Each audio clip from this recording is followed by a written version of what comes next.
Successful outreach is all about relationship, a spectrum of faithful relationship from that first online search to becoming president of the congregation. What forms that relationships and makes it stick are experiences. Experiences that evoke positive emotions and make us want to be around each other. Let's get intentional about the experiences that we are creating and the emotions that we're cultivating, and it can be really amazing to see where we go with it.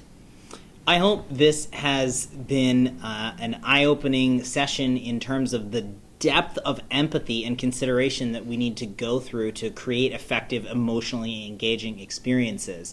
And I do want to note that UUs have certainly more experience talking about how you might welcome someone on a Sunday morning than how to think about how you connect with them before you even get there.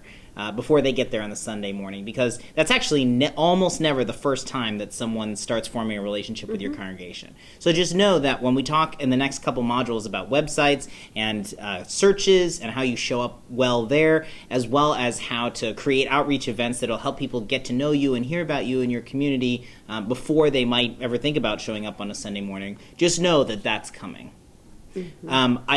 And if that's hard to imagine, I'll tell you just one brief story about a congregation that I know that does some great work here. We did some work with the UU congregation in Las Vegas, Nevada. They were part of our outreach beta testing cohort last year. And they have this really great play group that happens, I think, once a week. And folks come with their kids. And you don't have to be a member of the church to participate. That's a key part there. But it's just a kind of a liberal family group. I think they spell group with 2 U's.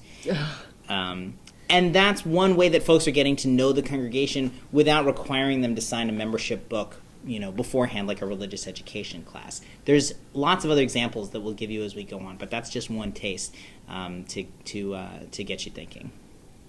So we've got a few challenges for you, and these assignments can be really, really interesting for you and others in your congregation.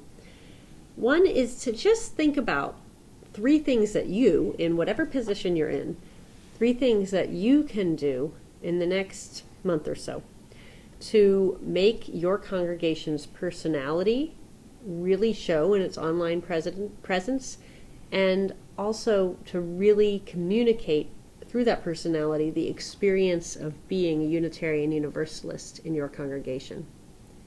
So think about those 3 things that you can do and share them in your comments on this page, even before you've done them. What are some of the things you think about doing with that? We'd love to hear it on this class page in the comments. Also, you can use the worksheet that we've adapted to play around with defining your congregation's personality. Now, you don't need to bring it through a huge committee process or anything. You can do this just on your own, or you can bring it in a committee if you want. But we would love to hear about what you come up with about your congregation's personality. And the third challenge is to develop a persona with the worksheet that we have provided, and to, that's one part of it. And then the second part is to take that persona and, kind of get into character, build that empathy, see things with their eyes, and go through that online to in-person experience of engagement, noticing what you might not have noticed before about the messages that you are signaling and the personality that you are showing in your current outreach. So our assignments are think about 3 things we can do to communicate our congregation's personalities. Start to write out what that personality is. Take a stab at it just for ourselves, and do a little bit of develop a persona that we can use to walk through some of the online to in-person experience. And I will tell you all that I have not done these set of exercises with my current congregation, so I too will try to take our own advice and do this for my home congregation in Malden, Massachusetts. So, I just want to say about the whole concept of user personas and journeys and individual experience. It just feels like it's a lot more fun than every single mission vision conversation that I've had, every single welcoming planning conversation that I've had.